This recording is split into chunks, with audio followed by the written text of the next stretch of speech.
Nous sommes dans un nouvel épisode qui s'inscrit toujours dans cette grande thématique liée au bonheur, à l'expérimentation de la réalité du bonheur à laquelle chacun de nous avons droit en fait.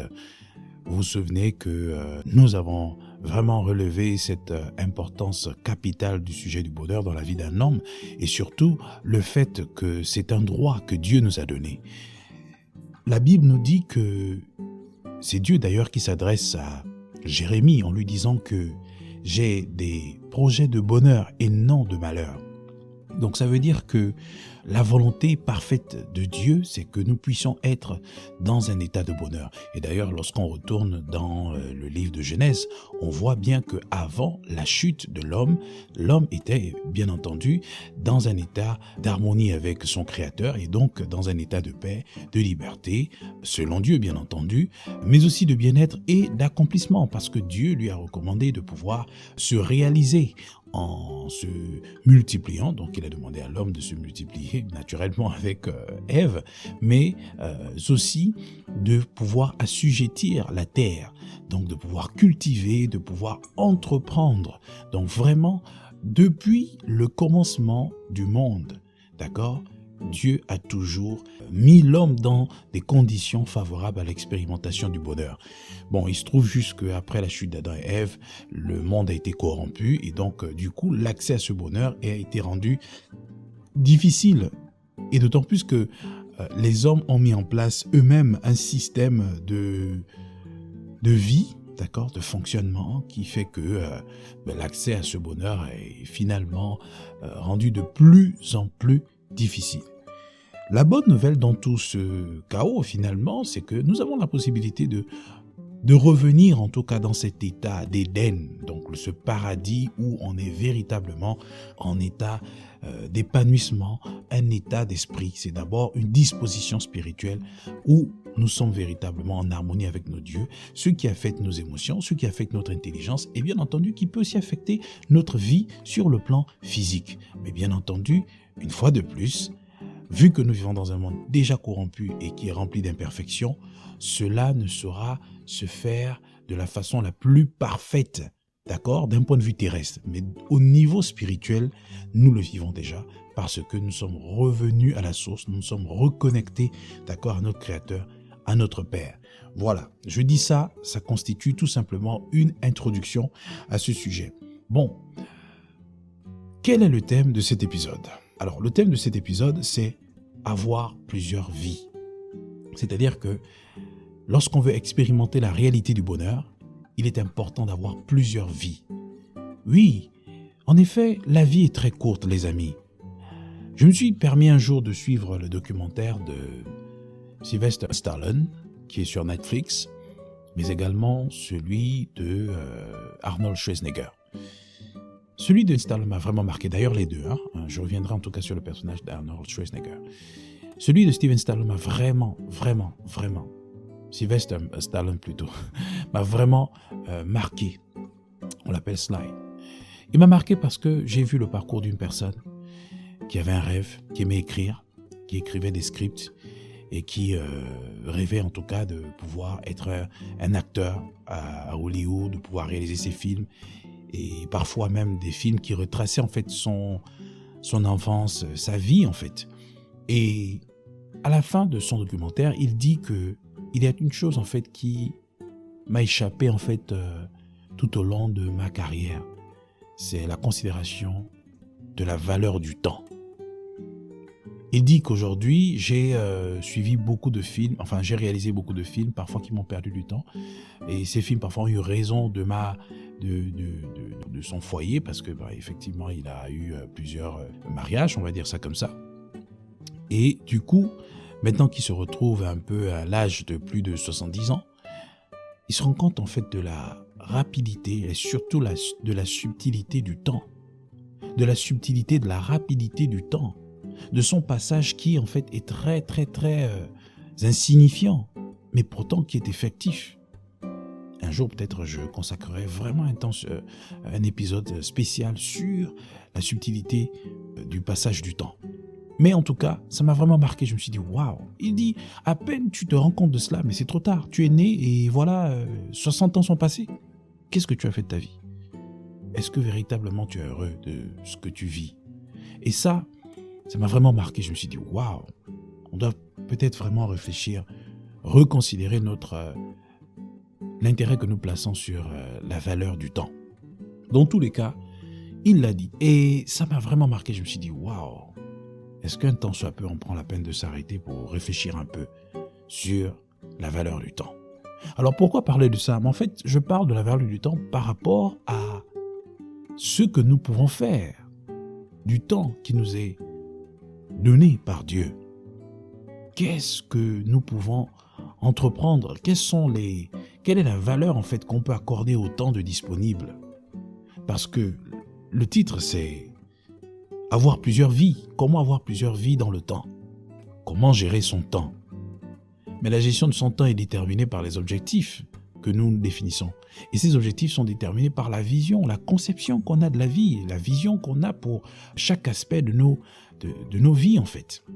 Parce qu'une personne qui n'a véritablement pas d'objectif et qui ne vit qu'une seule vie, parce qu'effectivement la société aussi nous éduque un peu dans ce sens, selon qu'on est conçu dans la société, parfois on se dit, moi j'ai fait des études dans tel domaine et lorsque je finis, je trouve un emploi dans ce domaine, en tout cas hors de ce domaine, je ne peux rien faire.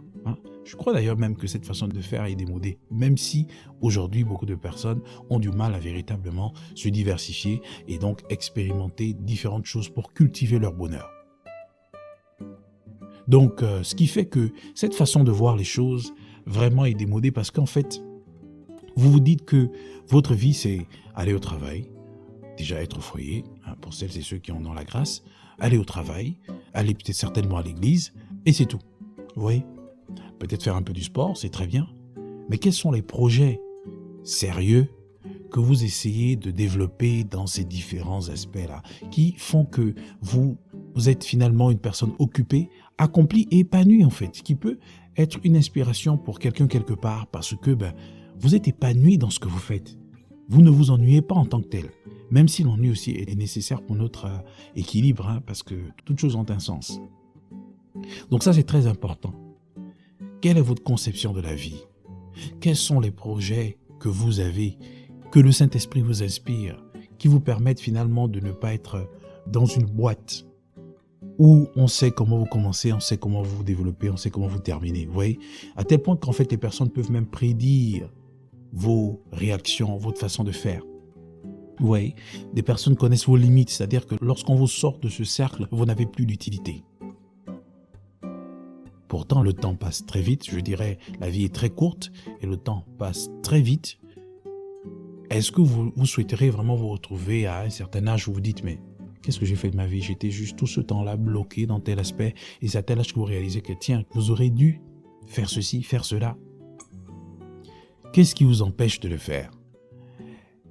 Est-ce que c'est la considération que vous avez de vos croyances religieuses, politiques, culturelles, qui veulent que vous ne puissiez pas en fait aller un peu dans vous aventurer en fait dans la découverte d'autres choses, d'un point de vue culturel, d'un point de vue géographique, d'un point de vue intellectuel, etc. Parce que notre cerveau, il en a bien besoin. Il en a bien besoin parce que le cerveau doit être alimenté, vous voyez. Si vous êtes alimenté que de la même chose, à un moment donné, vous allez être intellectuellement constipé. C'est-à-dire que vous êtes limité, vous ne recevez que de la même chose et vous ne pouvez produire que la même chose et vous ne serez qu'au même niveau, vous n'irez pas loin dans la vie. En fait, vous ne serez pas épanoui parce que vous n'êtes que dans un seul et même cercle. Vous voyez, quand je parle de cercle, c'est vraiment cette image-là de ce qui peut vous occuper de façon à vous rendre épanoui, mais aussi utile pour d'autres personnes. Donc ça, c'est très important parce que ça nous donne vraiment de trouver des pistes vraiment qui nous permettent d'expérimenter la réalité du bonheur. Vous avez des personnages, par exemple, comme effectivement, j'ai parlé de lui, Arnold Schwarzenegger. Une personne qui est née en Autriche et Austria, je crois que c'est ça l'équivalent en français, et qui avait un rêve en tout cas. C'est vrai, il aimait le bodybuilding, il avait vraiment ce rêve de vivre aux États-Unis. Il avait des modèles tels que Hercule, c'est-à-dire que celui qui a joué Hercule, j'oublie le nom, et certains modèles en tout cas. Et lorsque vous suivez son documentaire sur Netflix, il explique qu'il a fait tout, en tout cas.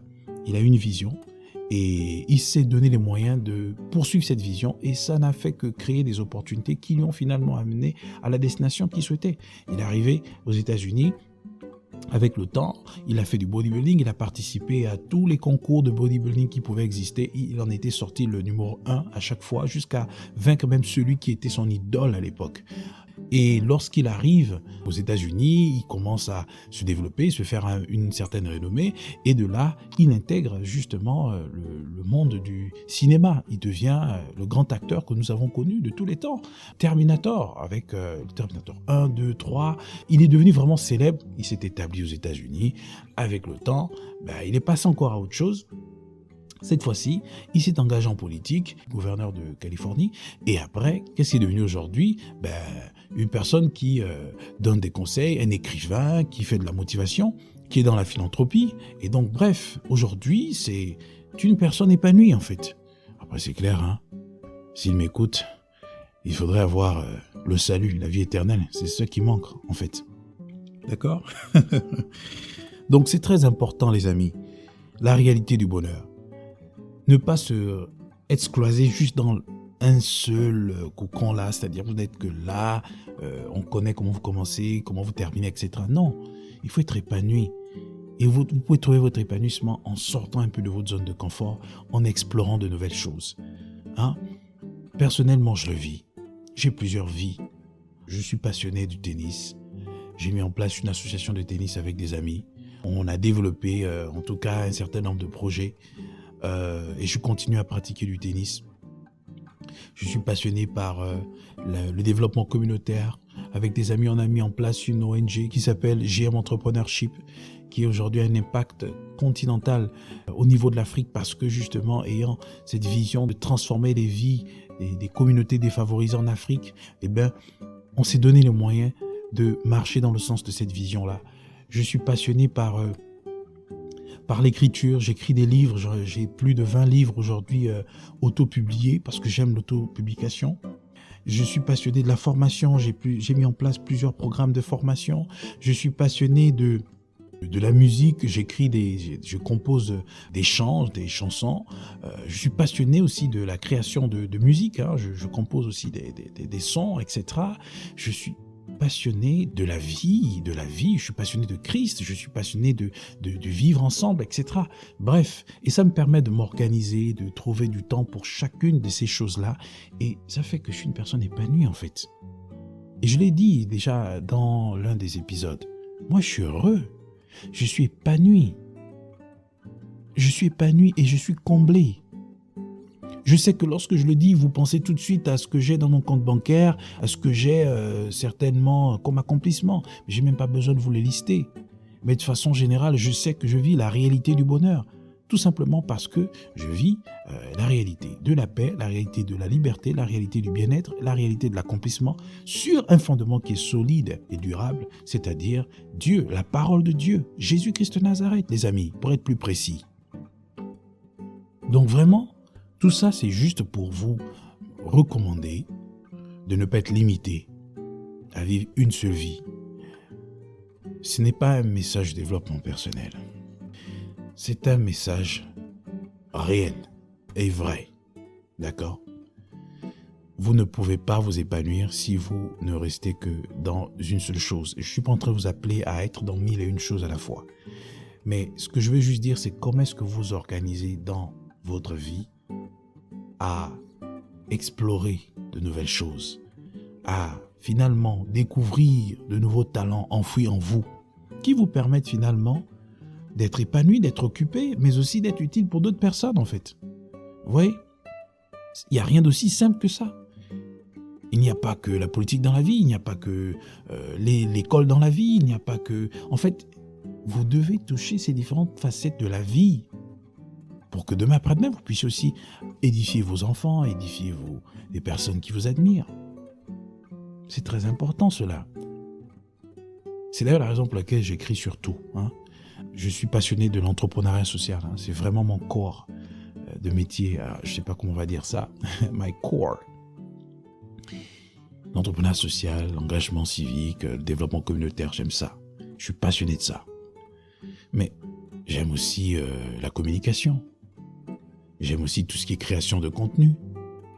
Mais j'aime aussi la vie, j'aime le sujet du bonheur. J'écris sur différents sujets, sur des sujets qui me passionnent en fonction de la saison dans laquelle je suis. Et ça, c'est un mot très important. Pour véritablement vivre la réalité du bonheur, vous devez aussi savoir quelle est votre saison. Dans quelle saison est-ce que vous vous trouvez en ce moment? Là, en ce moment. Là, alors que je parle là. Alors que vous m'écoutez. J'aimerais que vous sortiez de là, de cet épisode avec ça.